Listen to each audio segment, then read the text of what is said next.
Di Cina, hubungan seksual antara orang dewasa yang saling setuju secara sukarela pada dasarnya tidak dilarang secara hukum.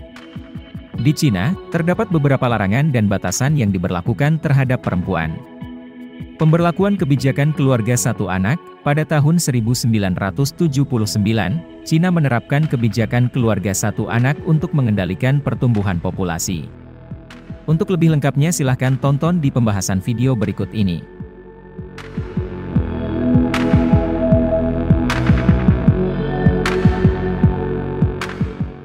Halo, di video kali ini saya akan membahas kehidupan di Cina. Apa saja kebiasaan wanita di Cina? Apa yang diberlakukan oleh pemerintah Cina kepada warganya? Seiring dengan berjalannya waktu, beberapa kebijakan dan perubahan sosial telah terjadi di Cina yang berdampak pada kebebasan dan hak-hak perempuan. Pemberlakuan kebijakan keluarga satu anak.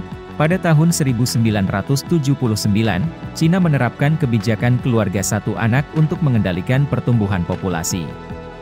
Kebijakan ini berdampak pada perempuan dengan mengurangi tekanan dalam hal melahirkan dan memberi mereka lebih banyak kesempatan untuk berkarir dan pendidikan. Peningkatan akses pendidikan. Pada tahun-tahun terakhir, Cina telah melakukan upaya besar-besaran untuk meningkatkan akses pendidikan bagi perempuan. Ini telah membantu perempuan untuk memperoleh pendidikan yang lebih tinggi dan memperluas peluang mereka dalam dunia kerja. Kesetaraan di tempat kerja. Cina telah mengadopsi undang-undang yang melindungi hak-hak perempuan di tempat kerja dan mendorong kesetaraan gender. Undang-undang ini melarang diskriminasi berdasarkan jenis kelamin dan mempromosikan upah yang setara untuk pekerjaan yang setara. Partisipasi politik. Meskipun masih ada tantangan dalam mencapai kesetaraan gender di bidang politik, Cina telah melihat peningkatan partisipasi politik perempuan.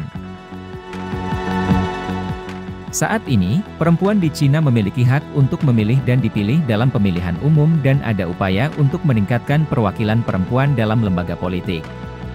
Diskriminasi gender. Meskipun ada undang-undang yang melarang diskriminasi berdasarkan jenis kelamin, praktik diskriminasi gender masih ada di berbagai aspek kehidupan, termasuk di tempat kerja dan dalam pemilihan politik. Hal ini dapat menghambat kemajuan karir perempuan dan membatasi partisipasi mereka dalam kehidupan publik. Kekerasan dalam rumah tangga. Seperti dalam banyak negara lainnya, kekerasan dalam rumah tangga merupakan masalah serius di Cina. Meskipun ada undang-undang yang melarang kekerasan dalam rumah tangga, masih ada tantangan dalam penegakan hukum dan perlindungan perempuan yang menjadi korban kekerasan. Kontrol reproduksi. Meskipun kebijakan keluarga satu anak telah mengalami perubahan, masih ada beberapa bentuk kontrol dan batasan yang diberlakukan terhadap reproduksi perempuan. Misalnya, dalam beberapa kasus, perempuan hamil di bawah kebijakan keluarga satu anak dapat dikenakan tekanan untuk menggugurkan kandungan atau menghadapi sanksi sosial. Di Cina, hubungan seksual antara orang dewasa yang saling setuju secara sukarela pada dasarnya tidak dilarang secara hukum. Seperti banyak negara lain, hubungan seksual di Cina dianggap sebagai masalah pribadi dan privasi antara pasangan yang saling setuju. Namun, penting untuk dicatat bahwa ada beberapa undang-undang yang mengatur praktik dan perilaku seksual di Cina. Misalnya, Undang-Undang Cina melarang perdagangan manusia, prostitusi, dan eksploitasi seksual. Pelanggaran terhadap undang-undang tersebut dapat menghadapi sanksi hukum.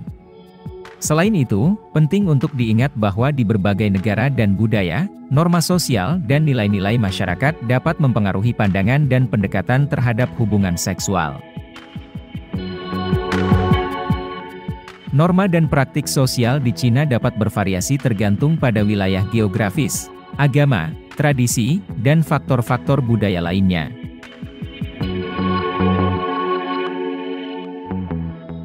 Nah, itulah sekilas pembahasan tentang negara Cina. Jika ada kesalahan di dalam video ini saya Ardi beserta tim mohon dimaafkan, namun jika ada manfaatnya, silahkan like, komen dan subscribe.